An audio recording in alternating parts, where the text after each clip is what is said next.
So, meron tayong isang tropa, kumpare actually, na inawitan yung misis niya.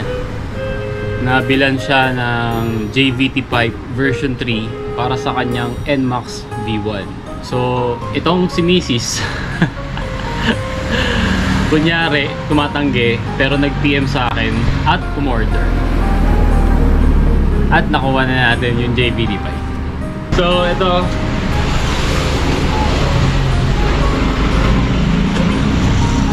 Pang NMAX version 1. V3. Ayan. Adjustable. Dahil, kumpare ko yung tao, parang Jerome, actually may shop din yun. Natuwa ako sa kagustuhan ng misis niya na i-surprise si Jerome kasi kunyari tinanggihan niya. Sabi niya daw, tumigil ka dyan daw. Kaya nag-offer ako na kumbaga in a way gawin nating maskwela yung pag-surprise niya kay Jerome. So meron tayo dito mga gift wrappers. Sabi ko, ibabalot ko ng gift wrapper yung pipe para naman surprise talaga, di ba? Hindi yung basta ko na lang iaabot yung pipe kay Jerome tapos sasabihin ko na, oh ito, binili na ni Madam Ivy yung misis niya. Pero gagawin natin mas maganda, ibabalot natin ng gift wrapper. Pero ang challenge ay hindi mo naman pwedeng ibalot basta-basta ng ganito lang kasi mahahalata. Mahalata siya na pipe talaga kasi susundan niya lang yung korte ng pipe.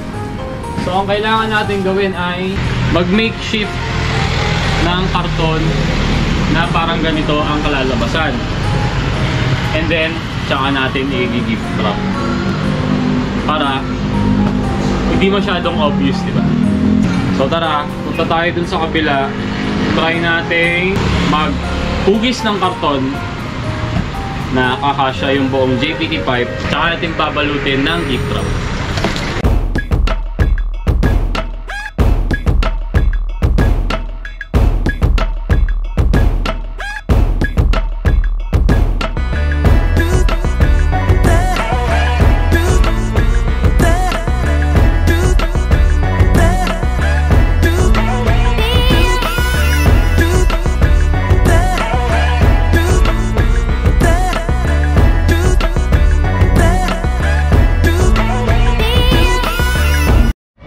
So, meron tayo dito malaking karton. Kasya na siguro to. Iko-korte natin para magkasya yung buong JVT pipe sa loob. Tapos, tsaka natin babalutin ng gift wrap.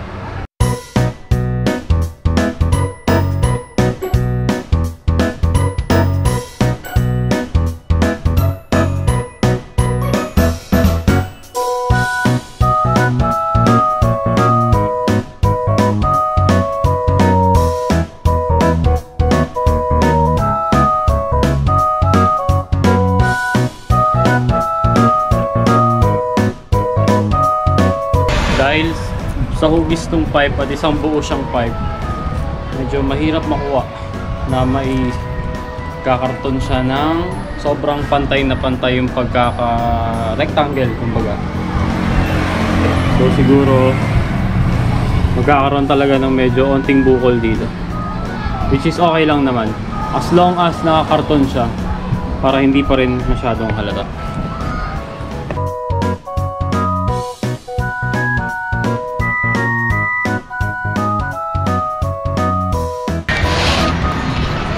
Alright, so medyo na-i-box na natin siya, pero gagawa pa natin ng paraan para kahit paano mas pantay.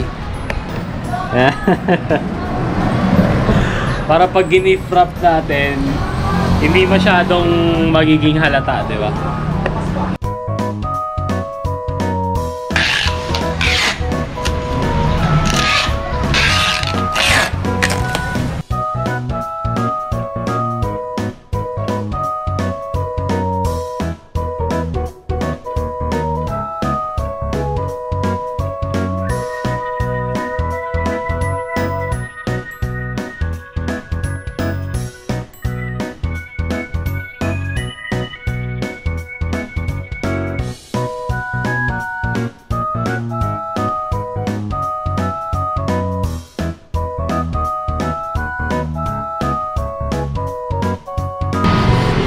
Alright.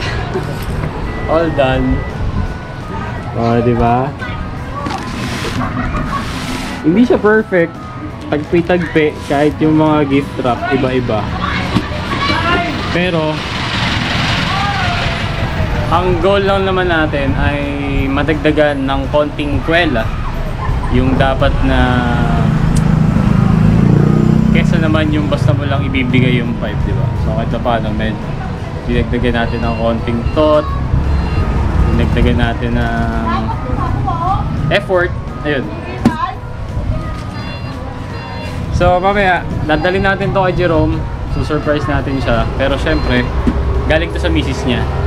Nag-effort lang tayo ng konti para kahit paano, mas maging nakakatawa, diba? So, abangan nyo yun. Ito na yung JBT pipe ni Jerome. Naikarga na natin kay Pinky. Lapit lang naman yung shop niya. Actually, dun lang din yun sa Green Estate sa amin. Lapit sa bahay. Tingnan natin magiging reaction niya.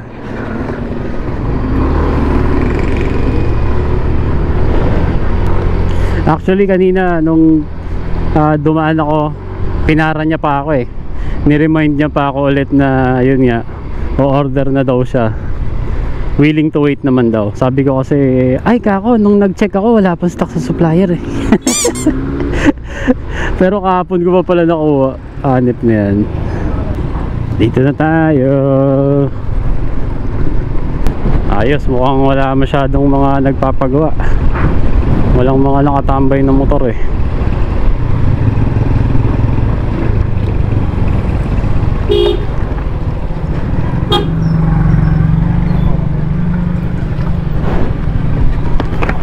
Busy ka? Busy ka? Busy ka nga? Pila lang, tatlo, bakit? Tigil mo yan. Oo. Tanggalin mo na to. Ano ba yan? Happy birthday. Di pala happy birthday, Merry Christmas. Sa'yo yan eh. Ako yung napag-utusan lang. Happy birthday.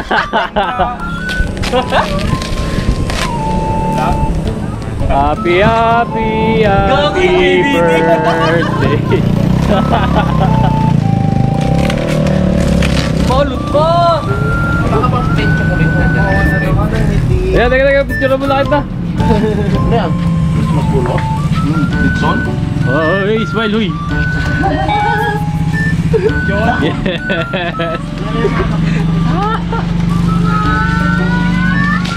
Happy yarn. Tumingiti niya, no? Gawin, JBT nga. Kala ko lechon eh. Bait naman ni Madam Ivy.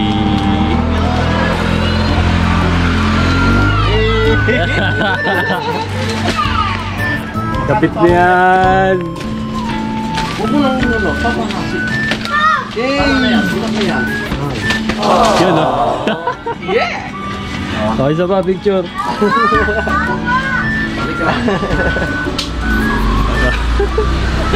Buwisit talaga yun. Alis na ako. Wala ka na dyan. Matawag! Ha? Kaya mga tumatawanin! Pamahin na natin ito mamaya. Ano na, sakay na. Bilang mo na ako. Thank you. May ito na. Pwede na yan. Thank you. Yan, sa mga gustong magka-JBT pipe, awitan nyo na rin yung mga misis nyo.